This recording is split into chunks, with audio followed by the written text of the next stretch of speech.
For the past several days, I've been sitting with some pain from a man that was my father. His name was Leonard. And I'm trying to find someone to compare him to, and it's not Satan. It's the Christian God Yahweh. I study world religions. My bona fides are that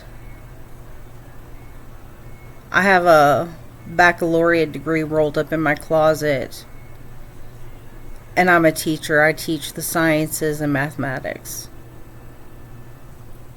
But I do study world religions, and I'm a goddess worshiper, and I have two male gods sprinkled in for good measure. One is Odin, who comes to your aid and is a war god. He fights for you. He fights for you, not against you. And Ganesh from the Hindu tradition, he's the god of knowledge and removing obstacles from your path. But I'm surrounded by the energies of Kali, who's Hindu. Hecate, who's Greek, Roman.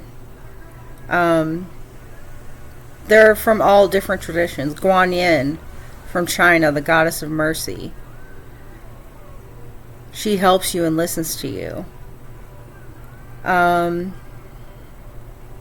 Eostra from Easter, from Ireland, the goddess of springtime and bounty. Venus, the goddess of love. Ishtar. Astarte, goddess of war. The real source of life, women. The real killers, women. They brought you into this world and they'll take you out, you know? Kali's the angry mother. She wears a skirt made out of severed arms and a necklace made out of severed heads. She's a demon killer, you know? But my quote-unquote father was a child rapist, deadly violent. He would use all the might of a grown man against a defenseless child. A girl child, not that that matters, but it makes it more gross. He was evil. He was evil incarnate. He is a skinwalker. He was. He's dead now. And I'm glad. He was a blight on this place. And the only thing I can compare him to, the only evil that I can conjure up that he was as evil as, is the Christian God Yahweh. So I'm going to talk about that for a minute. Why? Because he's the type of God that is keeping score, watching everything you do. You misstep, you're burnt to a crisp. You know, in the Jewish tradition, if you sin against God, or you go against God's traditions, that's a mark that follows you to the grave. There's no making up for that. But then in the New Testament, it's written that all you have to do is say, I love, you can do anything you want. Say, I love Jesus. Say you're sorry, and you are forgiven. There's no other God that's keeping score. There's no other goddess whose sole purpose is to return to planet Earth and burn the whole place to a crisp. That you're either with them or against them. Not any religion, not any god or goddess that I have ever come across has that as their signature move. What the Romans used to do was when they conquered a new land, just add the local gods to their pantheon. Egypt had thousands of gods. Romans had hundreds and hundreds, thousands of gods. Because you could go from North Carolina to Maryland, totally different gods. But what they have done since is say you've got Ishtar, Astarte, Ashtaroth, and Venus. They're all love goddesses. So they smush them all together and just give them one name. That's not true. Ishtar was the goddess where she was, in Sumeria. Astarte was the goddess where she was. You know? These are all celestial beings. Okay? But then along comes Christianity. Okay? How about this? Why were the Jews threatened by Jesus when their covenant with God guarantees them the by birthright? Okay? Only the descendants of one man are chosen by God on the whole planet. And it's a real cool move to just put a name tag on a deity and say God. It's a job title. God. It's a station. A celestial. Just call him God. Just put a name tag on this deity and call it God. His name's Yahweh, and I will call him Yahweh. So, it might blow your mind, but an 8th grader could look all this stuff up in 20 minutes. Anybody with common sense that sat and thought about it, that actually read the Bible, could figure this out in 15 minutes. I'm not trying to relieve anybody of their faith. What I'm trying to do is clear up an infection of culture on this planet. Because Christianity is an infection. It's a cancer. Look at this place. Why take care of it? God's just going to come and destroy it. We're just doing God's work for him. Wouldn't he approve?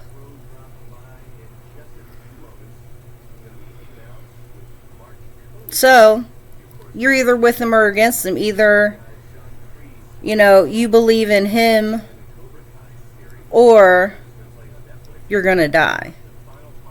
Better yet, you're going to be tortured and burned forever in hell.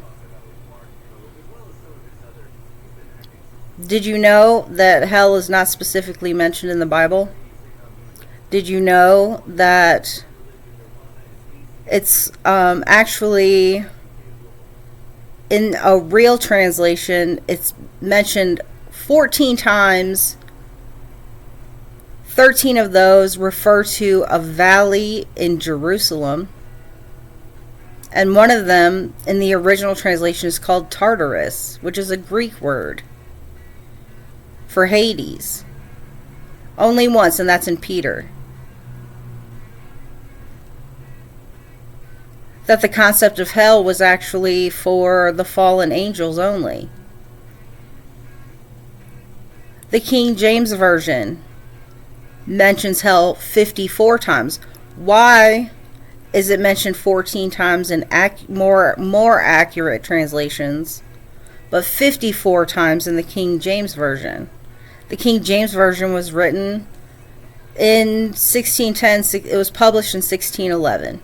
Who's King James to put his fingers in the Bible? There were 54 scholars appointed to rewrite the whole Bible. Most churches use the King James Version in America. Okay? You can look all this up. Fact check me, I dare you. Come to me with one error. Call me a liar. Say it to my face. 54 scholars. 47 took part. The other ones didn't want any part of it.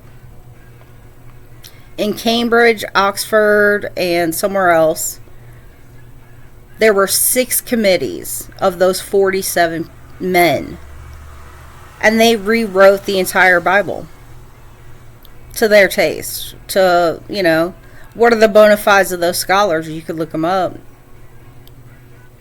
But they rewrote the whole show. And here's the other thing. How many versions of the Bible are there? 3,142. This is the holy book of holies. This is the book of rules to live by. This is what I'm going to devote my life and my soul to. Your very being. Not only this life, but any life afterwards. Your faith. Your religion.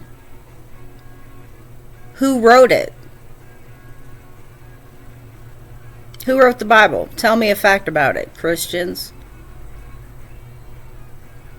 Because like I said, if I grabbed Harry Potter and I said, this is my life, this is my soul, this is what I'm going to indoctrinate into my children, these are the rules I live by, I'd want to know who wrote it. I'd want to know some facts. So let me enlighten you.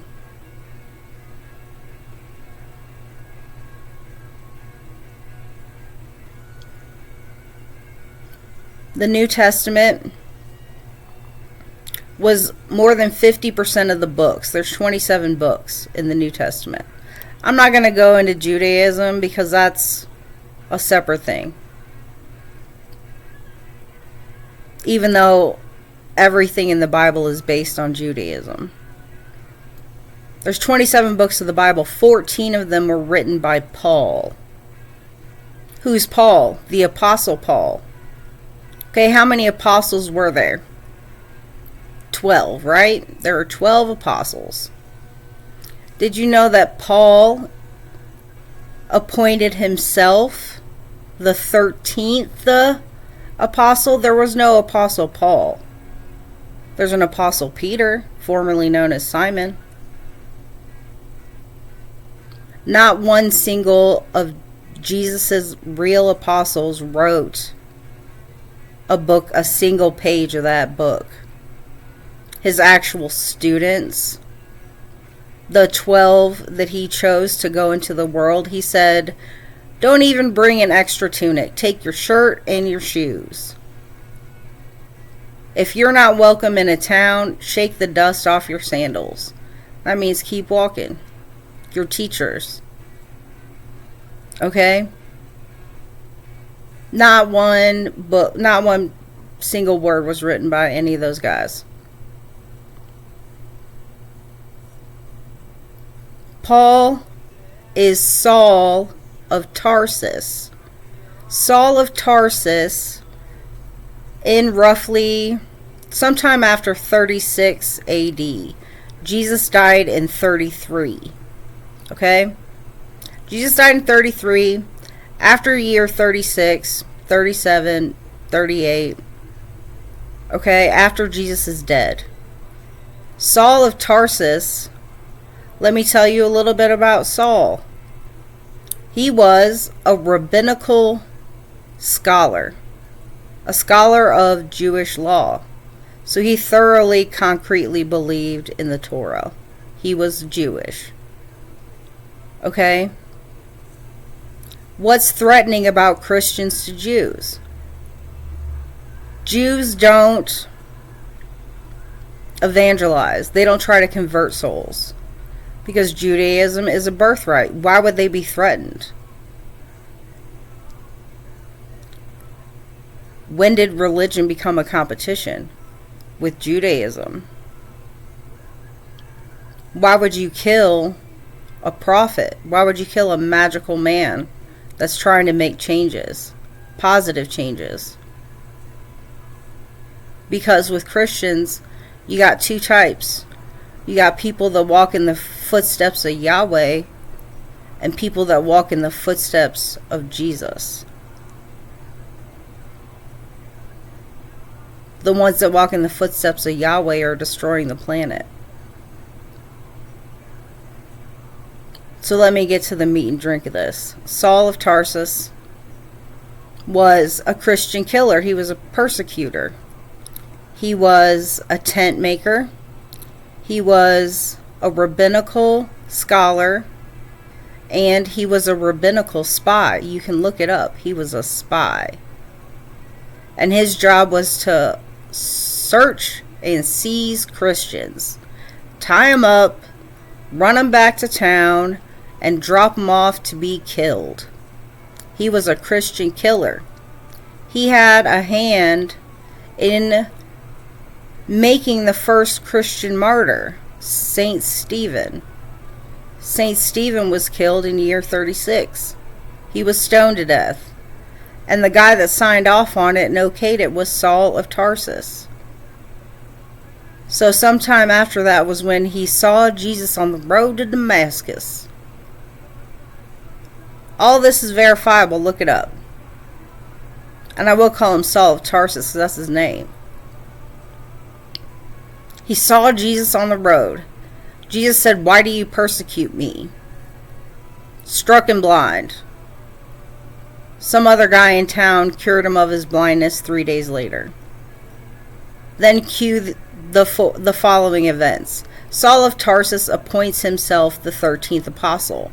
He says he's an apostle because he saw Jesus after his resurrection. Which makes him an apostle? No, what makes you an apostle is being sent. Apostle means sent forth. Being sent forth personally by Jesus. That makes you an apostle. Paul was not an apostle. He appointed himself. He started the first 7 churches. What did Jesus say about churches? Nothing. He said, wherever there's 2 of you, I will be there. Look under a stone, I will be there. Means he'll always be here. He'll be everywhere. I don't believe in Jesus. I know Jesus was real. But it's what was done to Jesus's legacy here is what I'm talking about. The man was real. Yahweh? No. Because it's the contents of Paul's epistles, which were letters he wrote to his own churches. He constructed 7 churches in what's now like Turkey and Syria. And he would write them letters. And in these letters contains what they call Christology, the theology of Jesus. Theologians study it. But here's what it breaks down to. Paul never met Jesus, never studied with him. Was a Christian killer. They say he was converted. No, I think he corrupted and hijacked Jesus' legacy is what he did. It's not what I think, it's what he did. He invented Christ's divinity. He's the one that invented the virgin birth. He's the one that wrote that there's a such thing as the Holy Spirit. He invented the Father, the Son, and the Holy Spirit. He's the one that wrote he's the Son of Yahweh. He's the one that assigned divinity to Jesus. Jesus never claimed anything to do with Yahweh. He had brand new ideas. Certainly he was divine. He had a divine mission. He was sent here to help, to fix, to change. You know? He fed people, he helped people, he healed people. What does Yahweh do? Tell me something where he helped somebody, where he healed somebody, where he grows anything.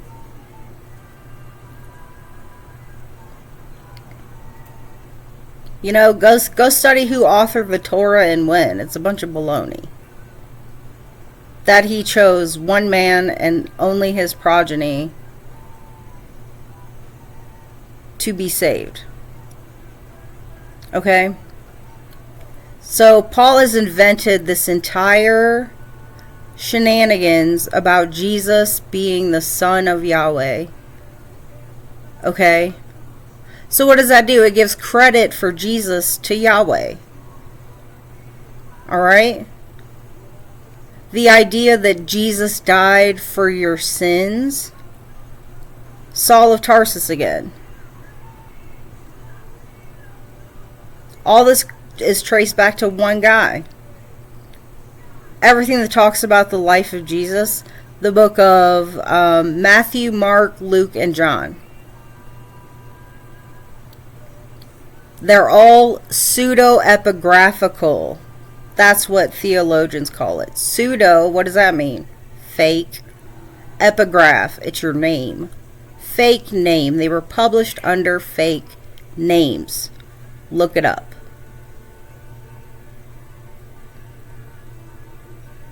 So do you trust a rabbinical scholar, spy, and Christian killer that never met Jesus or studied with him? These are all fruits of Saul of Tarsus's mind. How can he seize power? How can he manipulate? That's what he did. It was a power grab. Okay? But he was outdone. By who? The Catholics. Look this up. Who put the Bible together? In year 382. Okay? 350 years after Jesus was dead. They gather all these books together, okay? But what did they do? They burned and destroyed anything they didn't agree with. If it wasn't what they wanted, they rooted it out. You know who Saul of Tarsus influenced? Jesus' brother. Jesus' brother was teaching about Jesus' teaching to the Jews. They were still Jewish. He didn't break away and make a church. He was teaching another line of thought to the Jews. But if you go line by line with the covenant between the Jews and Yahweh, and you read the New Testament, it is almost a tit for tat denial of all those rules. So really, what I think is what Paul wrote was a booby trap. It was a joke's on you. Ensuring that any Christian would not be entering into a relationship with Yahweh. That they were in fact acting against Yahweh's contract, if you will. Circumcision, all kinds of stuff. Look it up. Actually read the book. Because here is another not very fine point. What is the first commandment? First question, let me ask you a question. How many gods are there? Ask any Christian. Ask any Jew. Ask any Muslim. They'll all tell you one. There's one God and there's one true faith. And depending on which one you pick, they're going to say Judaism, Christianity, or Islam. There's only one God, and it's the same God in all three books. But he's got three different sets of rules. Okay? So if you really believe, then everybody would be a Muslim. The Christians deny the Muslims, the Jewish deny the Christians, and the Christians deny the Jews and the Muslims. They're all three at war with each other. But they all answer to Yahweh. Yeah, what a great God. Wow. So how many gods are there? There's one. His name's God. Yeah, real cute with the name tag. So, what is the first commandment? Thou shalt not worship any other gods before me. So how many gods are there? If you shall not worship other gods, then what is the first rule on the stone tablet given to the lawgiver on the mount, the burning bush, Moses? God's rules carved into a stone tablet by God himself. Don't worship other gods before me. Right there, other gods. And it doesn't even say not to worship other gods. It says not to worship them before him.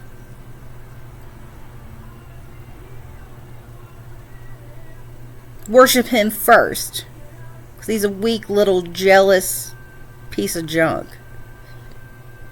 Jealous. If he's all-knowing, all-seeing, and all-creating, what's he jealous of? Who was he jealous of? The jealous God. It's in the book. It's like, how can you not understand the first rule of your own religion? Or understand what it says? Your reading comprehension is near zero. Use some common sense.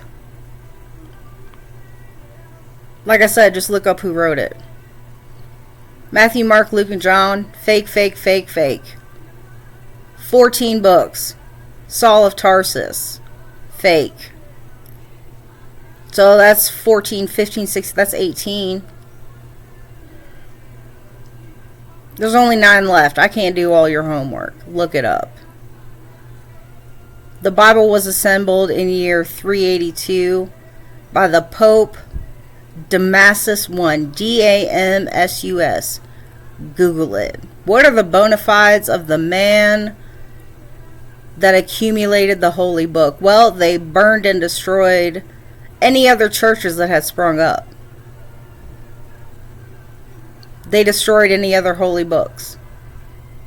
The Gnostic Gospels, there was one copy found in a jar in the 50s. That was not edited. Read that. That hasn't been translated 3,142 times into a bunch of garbage. Do you know between the New American Version of the Bible and the St. James Version what the difference is? Do you know the difference between what's in the Ethiopian Bible and the King James Version? Do you know what the difference is in the first Bible, which is enshrined in the Vatican, and the one that's in your church right now? If the first Bible is the real Bible, why isn't it absolutely an exact copy in every church? Why is anything else even allowed to be published? Why would a king be allowed to change the Bible? Why would any guy anywhere with a publishing company be allowed to edit your holy book of rules? One little change, man, and you're off base. Did you know that the Quran, the Islam holy book, if you change a comma or a period or any word in that book, the sentence is death? They're all exactly the same. Did you know that? But there's 3,140 different books that claim to be the Bible. And Pope Damasus I was a cheap, sleazy murderer. He usurped the papacy. There was a fella that was elected pope, and he was elected pope by some different people. So then there was a showcase showdown.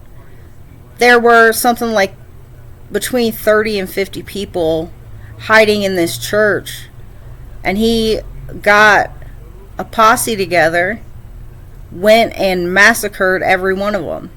the other pope and his followers. He massacred his political opponents. So, cold-blooded murderer, usurper, is the guy that appointed himself the executive in charge of making the holy book. There's plenty more I could say, but I think that's enough. Saul of Tarsus, Pope Damasus, because there were hundreds and hundreds of books. He went through and they just pulled out the story that they like. No, that's not all. Because let's talk about the big finish. The big finish, the book of Revelations. Who wrote it? It wasn't an apostle. It wasn't Jesus. It was John of Patmos. Who was John of Patmos? Some dude that got exiled by the Roman emperor at the time in year 91, I think. And he's exiled to Patmos, which is now an island off the coast of Turkey. Sitting in a cave, stewing and brewing. What are his bona fides? He doesn't have any. He's just a guy that got exiled. And he wrote a story where God comes back. You know, the end of days. The horns, the angel, the heavens open, the angels blow the horns. And they think Jesus is coming back. It's never referred to as Jesus coming back. It's referred to as him. A man leading a holy army with a secret name carved into his leg. The Jesus you know, would he come back to kill anybody that didn't believe him? Was he an us and them type of guy? No, he was a helping helper. And he was no son of Yahweh's.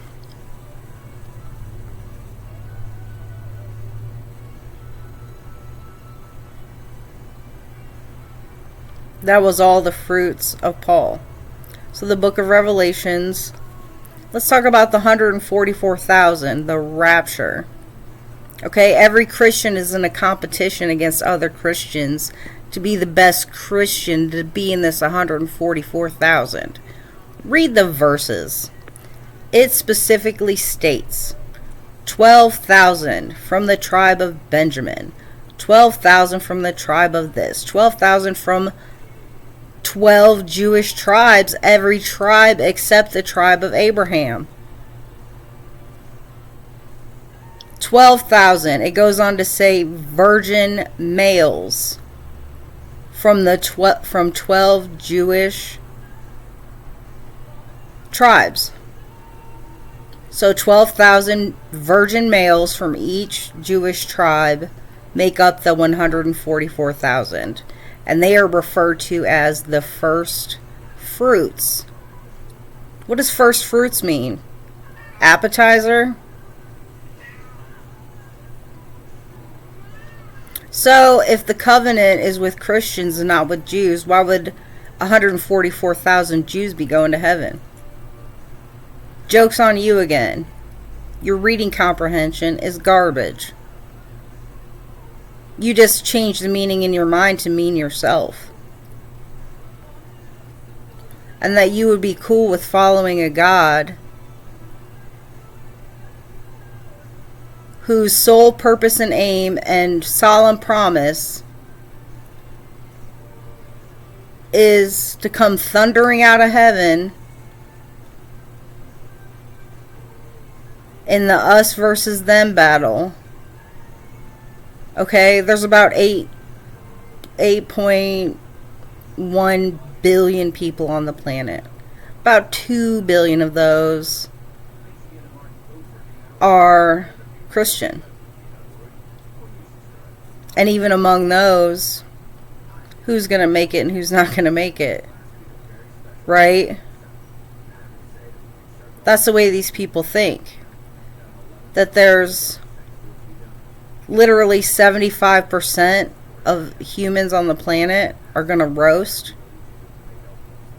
You know, the war for souls. That's something invented by a king. The Crusades. Torturing and murdering people that aren't Christian. What's one of your other cardinal rules? Commandments. Thou shalt not kill. It doesn't say thou shalt not kill humans. Thou shalt not kill anything. How much meat you been eating?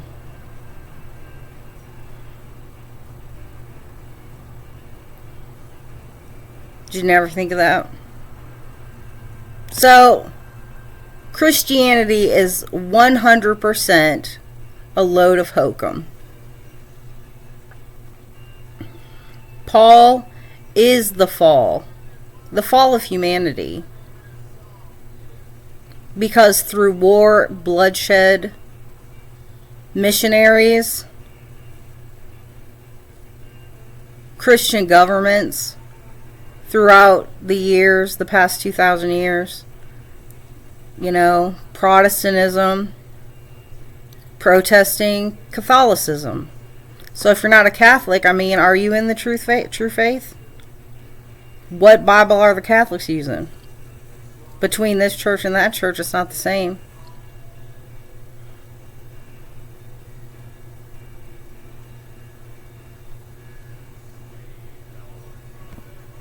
The Jews murdered Jesus, then wrote a book that enshrined guilt and sin and keeping score and the ultimate death of your opponents. It turned Christianity into a sport. You're either on the team or you're to be defeated. Missionaries go all over the world, infiltrate, like they're going to get points. They get points because they think these people are going to get roasted to death forever. Hell isn't real. You're all creating all-knowing God, Yahweh, okay? He creates angels. Some of them turn against him, okay? Fight him. And then he creates hell as a place of eternal punishment for them. Satan. What does Satan mean? It just translates to adversary. How could the all-knowing, all-seeing, all-creating have an adversary?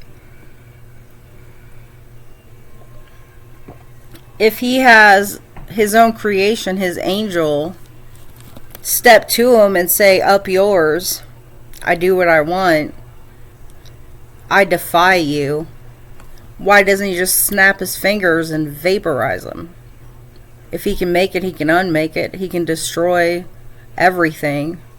He creates beings in paradise and everything else. For him to have an enemy is retarded. Especially something of his own creation. Well, since he created everything. Read the book of Job. Satan is hanging out with Yahweh.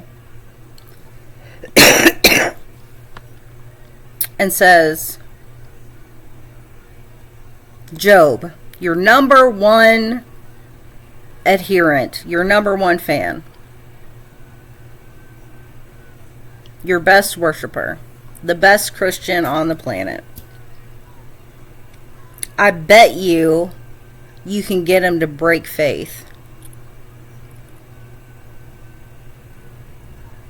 And Yahweh says, you got it, adversary Satan, evil one, I will do as you say. So he burns.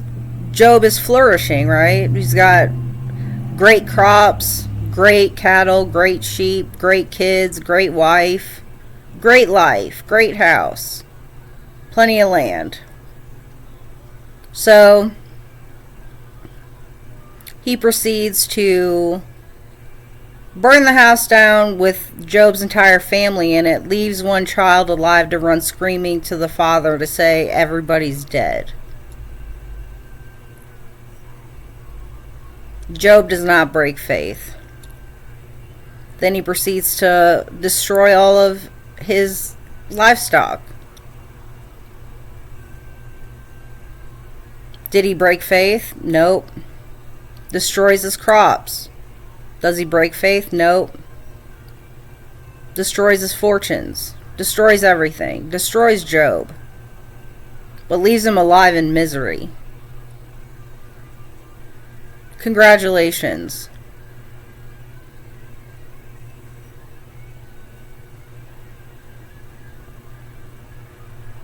You're God's number one fan. Your children are all burnt to death. Everything you've built is torn asunder by your God. And you know what? I don't want a God like that, and I don't know why anybody would. Pick a different one. There's no rule anywhere that you can only have one religion, that you must adhere to one faith, that you must have one God. You're brainwashed. Pick them from wherever you find them that appeal to you and worship them. Because I don't see how a homicidal maniac is worth worshiping. Everything on this planet is a being. Water is conscious. Look it up. Plants are conscious. Look it up. They communicate. When you're within 2 kilometers of your house, about a mile, they get excited. They know you're coming home because their energy field is that big. You wish you were good enough to be a plant. We're tortured. We could have made planet Earth. We can still make planet Earth into anything we want. We can.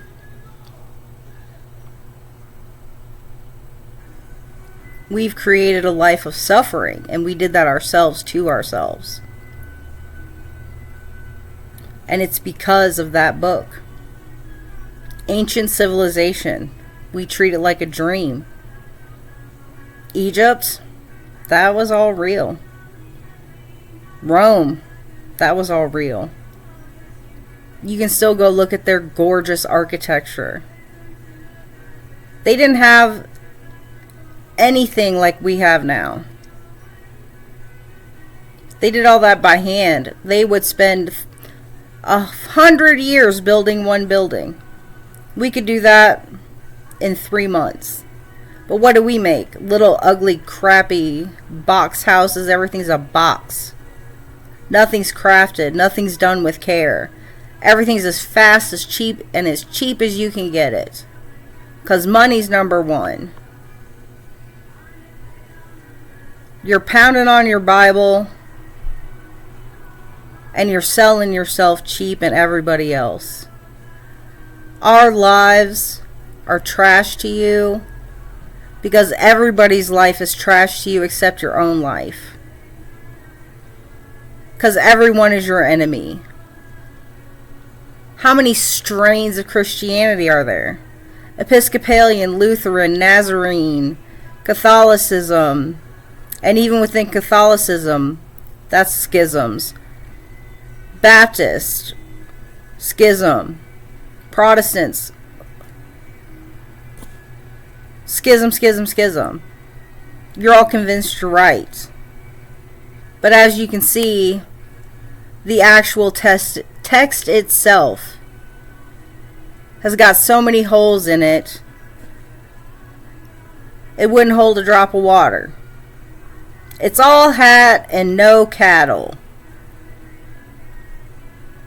And it might make you shake in your boots a little bit. You might find it upsetting. But just look it up.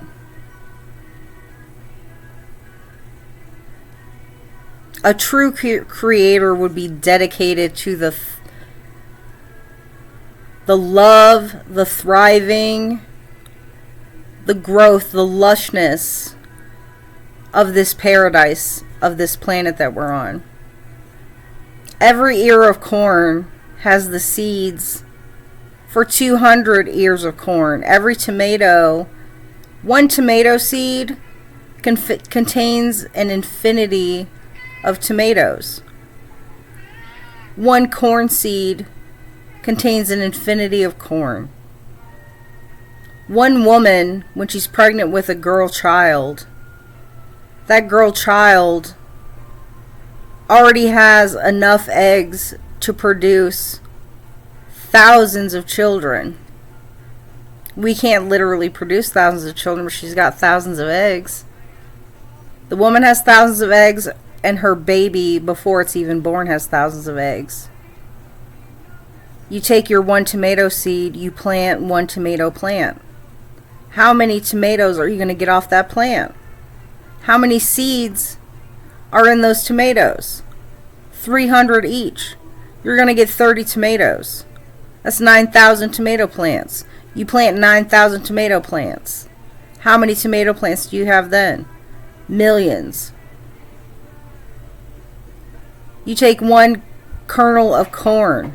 You plant it. You get 8 ears of corn. There's 200 kernels of corn on every cob. Times 8. That's 1,600 corn plants. Of those 1,600, 8 more. What's 16 times 8? I don't know. A lot. 1,600 times 8. Tens of thousands. This place is bounty. This place is paradise. We've all been lied to. Scarcity is a lie. It's not a myth, it's a lie. Poverty is a lie. This place is built to thrive and flourish. And by adopting this with us or against us, punishment forever, burnt to a crisp. Read the book of Revelations. It doesn't say anything about a lot of stuff. It specifically points out women. Of course, these women over here are being burned for adultery. What about the men? These women over here had children out of wedlock. That's what they're burning for. It specifically references that. You know, you are what you eat.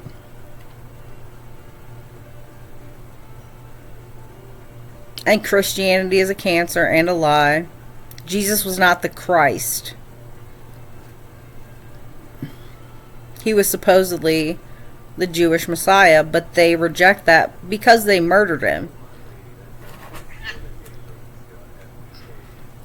They're still waiting on their Messiah. Because Jesus wasn't the Jewish Messiah, maybe. He was sent to save us all. And he didn't die for our sins. He died because the Jews judged him and the Romans put him on a cross. And it wasn't a free ticket for everybody to get into heaven.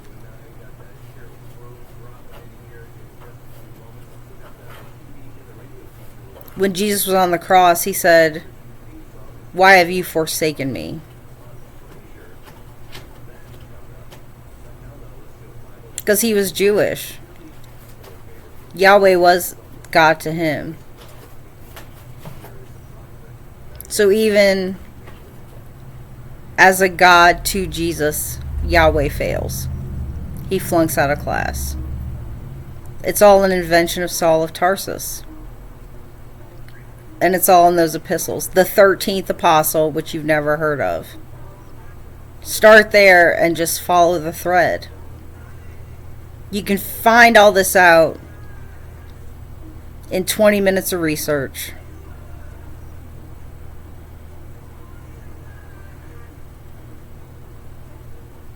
I'm just trying to save the planet. No big deal.